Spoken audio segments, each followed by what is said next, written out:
খুলে বেরিয়ে যাবে না।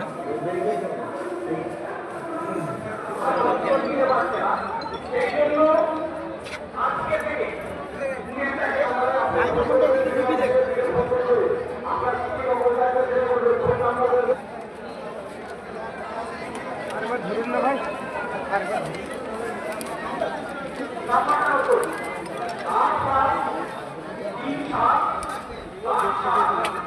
হেল্পলাইন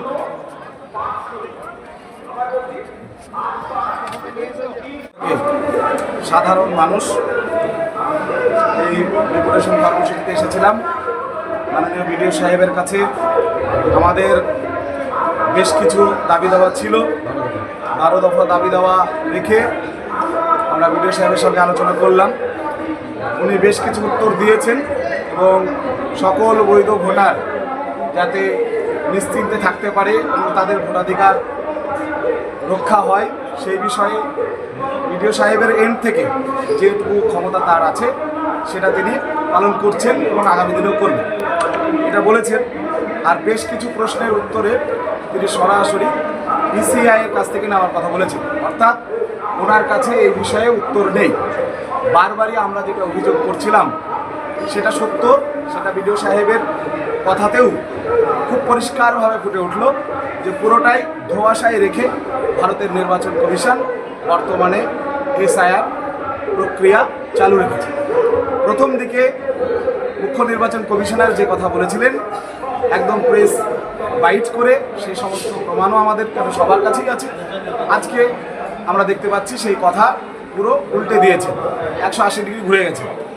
বিডিও সাহেব সেখানে বললেন, দেখুন আমার চেয়ার থেকে আমি যতটুকু আমার এখতিয়ার আছে সেটুকুই আপনাদের সামনে বলতে পারি। তবে এটা ঠিক যে ধোঁয়াশায় শুধু আপনারা নন, প্রায় অনেক মানুষই আছে এবং অনেক আধিকারিকও আছে, এটা তিনি স্বীকার করেছেন। এবার সেই জায়গায় দাঁড়িয়ে আমরা একটা জোরালো দাবি করেছিলাম, এটা শুধু আমাদের নওদাবাসী নয় গোটা রাজ্যবাসীর জন্য খুব কার্যকরী হবে বলে আমরা মনে করেছি। সেটা হচ্ছে ডোমিসাইল সার্টিফিকেট, যেটা এসডিও অফিস থেকে দেওয়া হয়, সেইটা প্রদান করতে হবে অতি দ্রুততার সঙ্গে। 3 থেকে 7 দিনের মাথায় এটা প্রদান করতে হবে। নির্দিষ্ট যে ফরম্যাটে আবেদন করতে হয় সেটা আমরা এসডিও সাহেবের সঙ্গে ফোনে আমরা কথা বললাম এবং তিনি বললেন যে হ্যাঁ আমি একটা কাউন্টার খোলার কথা বলছি। আমি তখন বললাম, স্যার এত বৃহৎ সংখ্যক জনগণের কিভাবে এই স্বল্প সময়ের মধ্যে সার্টিফিকেট পাবে, ডোমিসাইল সার্টিফিকেট অর্থাৎ বাসিন্দা সার্টিফিকেট? তো তখন তিনি বললেন যে না, বেশি পরিমাণে কাউন্টার খোলা হবে, আমি বিডিও সাহেবকে নির্দেশ দিচ্ছি। বিডিও সাহেবও বললেন হ্যাঁ, এসডিও সাহেবের কথা মতো আমরা যতটা সম্ভব সাধারণ মানুষের হয়রানি রক্ষার জন্য ডোমিসাইল সার্টিফিকেটের প্রদানের জন্য একাধিক এবং অনেকগুলো কাউন্টার খোলার কথা আশ্বস্ত তিনি করেছেন। তো হ্যাঁ, এই জায়গায় বলেছেন। এইবার আমরা এটাকে সাধুবাদ জানাচ্ছি, এটার প্রয়োজন ছিল এবং এটা কার্যকারী হবে সেই আশা রাখছি। না হলে তাও আবারও আমরা আসবো, খুব স্বাভাবিক। এটা জনগণের অফিস, জনগণের জন্য সব সময়ের জন্য খোলা। আমরা সম্পূর্ণ শান্তি বজায় রেখে আজকের এই আন্দোলন করেছি। আপনারা যারা মিডিয়া পার্সন আছেন দেখেছেন মুর্শিদাবাদবাসীকে যেভাবে বিভিন্ন সময় এক শ্রেণীর মিডিয়া এবং তথাকথিত বুদ্ধিজীবীরা আক্রমণ করেন।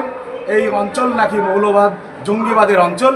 আজকে নওদাবাসী প্রমাণ করেছে গান্ধীজির আদর্শে উদ্বুদ্ধ হয়ে শান্তিপূর্ণ আন্দোলন করে, এবং এই গুরুত্বপূর্ণ দাবি আদায় কিন্তু আমরা করতে পেরেছি।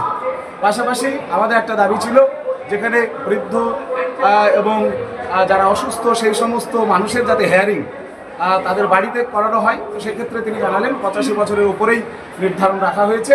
তবে কেউ যদি অসুস্থ থাকে আবেদন করে তার পক্ষ থেকে পরিবারের যে কেউ এসে হেয়ারিং অংশগ্রহণ করতে পারে, এটা তিনি বলেছেন। তার সঙ্গে সঙ্গে তিনি একটা হেল্পলাইন নাম্বার আমাদের দিয়েছেন।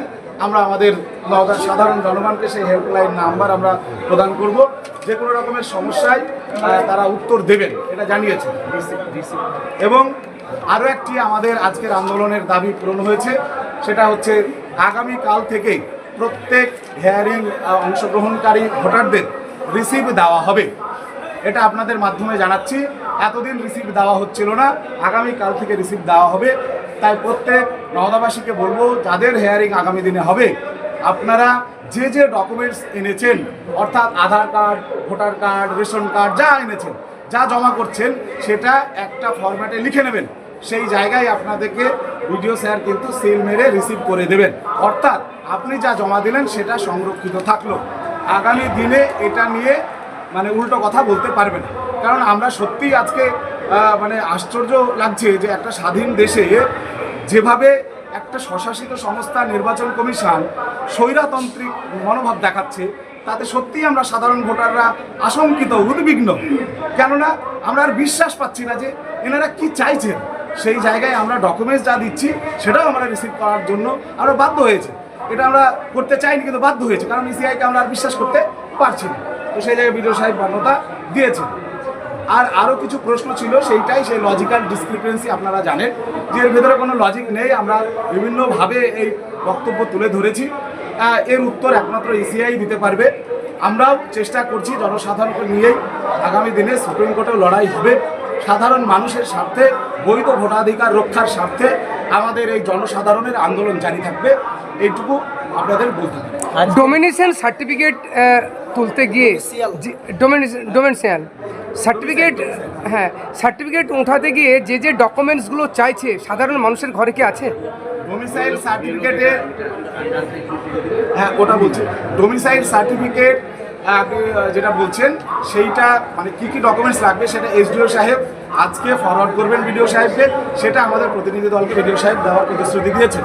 সেটা আমরা জনগণের মধ্যে ছড়িয়ে দেবো এবং আমরা যারা গ্রামের সাধারণ মানুষ একটু পড়াশোনা করেছি তারা নিশ্চিতভাবেই সাধারণ খেটে খাওয়া মানুষের জন্য আমরা পাশে থেকে এই কাজটা সম্পন্ন করব।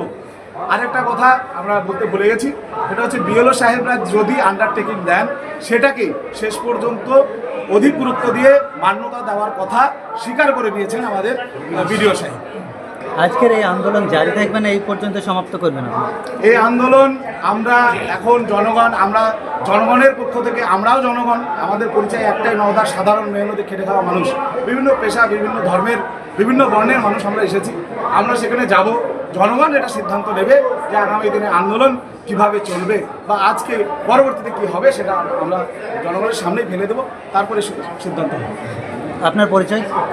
আমার নাম আনিসুর রহমান, আমি নওদার একজন সাধারণ ভোটার।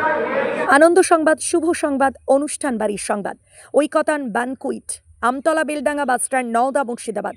এখানে বিবাহ, অন্নপ্রাশন, জন্মদিন এবং বিভিন্ন অনুষ্ঠানের জন্য বাড়ি ভাড়া পাওয়া যায়। এছাড়াও এখানে যে কোনো অনুষ্ঠানের খাবারের অর্ডার অনুযায়ী অভিজ্ঞতা সম্পন্ন ক্যাটারার দ্বারা যত্ন সহকারে খাবার পরিবেশন করা হয়। বিশেষ দ্রষ্টব্য, মুসলিম বিবাহ রেজিস্ট্রারের সুব্যবস্থা রয়েছে এবং গাড়ি পার্কিংয়ের সুব্যবস্থা রয়েছে। আমাদের যোগাযোগ নাম্বার 80018114